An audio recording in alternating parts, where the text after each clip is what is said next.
Bonjour Annie. Bonjour. Dis-moi, t'es allée il y a quelques semaines au complexe des Jardins pour voir l'expo Science de la région de Montréal. Mais c'est quoi rapidement une expo Science? C'est une exposition au cours de laquelle des jeunes de différentes écoles exposent leurs projets au public. Bon. Puis là-bas, tu as rencontré Denis Coderre, je crois. Oui. Et lui, il a présenté un projet assez spécial. Oh oui, il nous parlait de son travail de recherche sur les ovnis. C'est quoi, les ovnis? Les ovnis, c'est les objets volants non identifiés. Et toi, est-ce que tu y crois aux ovnis? Oh oui, moi je dis que c'est fort possible qu'on soit pas seul dans l'univers. Ouais, ben tu vas voir, on a posé la question à d'autres personnes aussi. Tu as déjà vu des soucoupes volantes? Non, non. T'aimerais-tu ça en voir? Ah, j'aimerais bien ça, mais les preuves sont pas faites totalement que ça existe. Non, tu y crois pas vraiment, toi.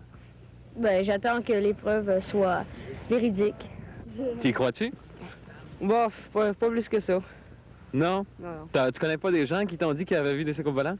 Oui, mais ça peut toujours être d'autres choses. Je suis pas sûre, mais il me semblerait que je suis pas sûre, mais en tout cas, dans le sud, j'ai déjà vu quelque chose dans le sud, aux États-Unis. Qu'est-ce que tu avais vu? Oh, c'est comme une affaire ronde avec des lumières autour. Ça a passé pas mal vite. J'ai pas eu le temps de regarder bien. Alors Denis, tu t'intéresses aux ovnis. Oui. Puis comment c'est arrivé que tu as commencé à t'intéresser à ça? Ben, je m'intéressais un petit peu avant, mais moi, tu sais, je m'en allais vers l'astronomie, tu sais. C'est parce que je m'en vais dans ce domaine-là plus tard. Puis un soir, je suis en train de faire des observations. Puis là, il y a un objet, tu sais, qui est apparu, puis qui flottait dans, tu sais, qui flottait dans les airs. Là, l'objet bougeait. D'un coup, ça s'est arrêté. En premier lieu, j'ai pensé tout de suite que c'était un avion. Mais c'est quand l'engin s'est arrêté devant moi complètement. Puis après, elle est partie vers une autre direction, puis elle a accéléré. Là, j'ai compris que c'était un phénomène inconnu. Es-tu vraiment sûr que c'est une ovni? As-tu des preuves ou quelque chose? Mais je suis allée à mon organisation, j'ai passé un questionnaire, puis d'après les détails que j'ai donnés, tu sais, parce que je faisais pas de photographie pendant ce temps-là, tu sais. Et puis d'après ce que j'ai fait, à l'échelle mondiale, c'est 50% des chances que ça n'était vraiment un. Mais il manquait encore de détails puis de preuves flagrantes comme c'était. Mais tu sais, si supposons un gars va truquer une image, tu sais, puis on va lui poser des questions sur cette photo-là, ça sera pas la même chose que si le gars il a vraiment vu quelque chose, tu sais. Puis toi, tu t'intéresses comme ça là, aux ovnis depuis ce temps-là? Vraiment, oui, depuis ce temps-là. Aimerais-tu ça, par exemple, rencontrer des extraterrestres? Oui. Bon, toi, qu'est-ce que tu ferais si t'en rencontrais? Ben, j'irai le voir, puis je sais pas, j'essaierai d'y parler. Comment tu fais pour y parler? Ben, je commencerai à leur dire quelque chose, je sais pas quoi, puis je vois sa réaction. Penses-tu, toi, qu'ils peuvent être, si jamais il existe les extraterrestres, penses-tu qu'ils peuvent être méchants à notre endroit ou bien s'ils viennent en amis? Ben non, si je sais pas si j'en vois un, c'est parce que, peut-être parce qu'il veut venir dire quelque chose, ou, je sais pas. Qu'est-ce que tu ferais, toi, si t'en voyais? Ah ben, je courrais. Puis quelle organisation qui s'occupe de ça, là, qui t'aide à continuer ton projet?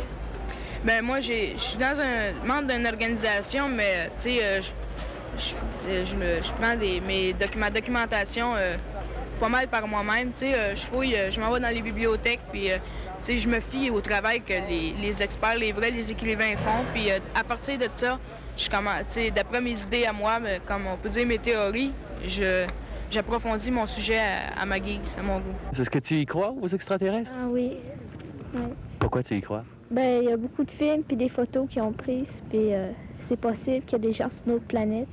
Toi, tu penses que c'est possible qu'il y ait du monde sur d'autres planètes? Oui. Qu'est-ce que tu ferais si t'en voyais? Je sais pas. Penses-tu qu'ils seraient méchants avec toi ou bien s'ils viennent en amis? Ah, ils viennent en ami. Tu penses qu'ils viennent en amis, toi? Oui. OK, merci. Est-ce que tu crois à ça, toi, au secours volant? Oui. Pourquoi tu y crois? Ben, parce que aussi, il y a beaucoup de photos qui l'ont pris, puis il y en a beaucoup. Ben, j'en connais aussi, ma tante, elle en a déjà vu. Ta tante en a déjà vu? Ben, pas de proche, là, mais il a vu comme une soucoupe volante, là, au loin dans le ciel. Bon, est-ce que je peux voir, tu as fait un enregistrement puis une maquette? Est-ce que tu peux m'expliquer un peu de quoi il s'agit? Mais je me suis basée sur le film Rencontre du troisième type, tu sais, pour mettre un peu de piquant à mon projet. Et puis là, vous voyez comme le film, là, la route. Là, vous avez la musique appropriée. Et puis, vous avez la montagne. Puis l'OVNI qui vient pour atterrir vers la montagne. C'est toi qui l'as construite, la maquette? Je l'ai construite, sauf les lumières, là, c'est mon ami qui l'a faite. Puisque vous avez rencontré Denis Coderre au cours d'une exposition, je pense qu'il serait bon de mentionner qu'il y a un événement spécial justement ce week-end-ci à Sherbrooke. C'est quoi au juste? Oui, c'est le 9e congrès des jeunes scientifiques. Et ça se déroule quand exactement? Cette fin de semaine-ci, à Sherbrooke. Aujourd'hui donc, et puis demain, on peut y aller. Il y a des exposants que tu as rencontrés là, à Montréal, au Complexe des Jardins, qui vont être là-bas? Oui, parce que les gagnants de chaque régional sont envoyés à Sherbrooke pour une autre exposition. Et eux vont participer au congrès. Oui. Donc, c'est à ne pas manquer si on veut y aller. Le congrès des jeunes scientifiques à Sherbrooke, aujourd'hui et demain. C'est ça. Merci.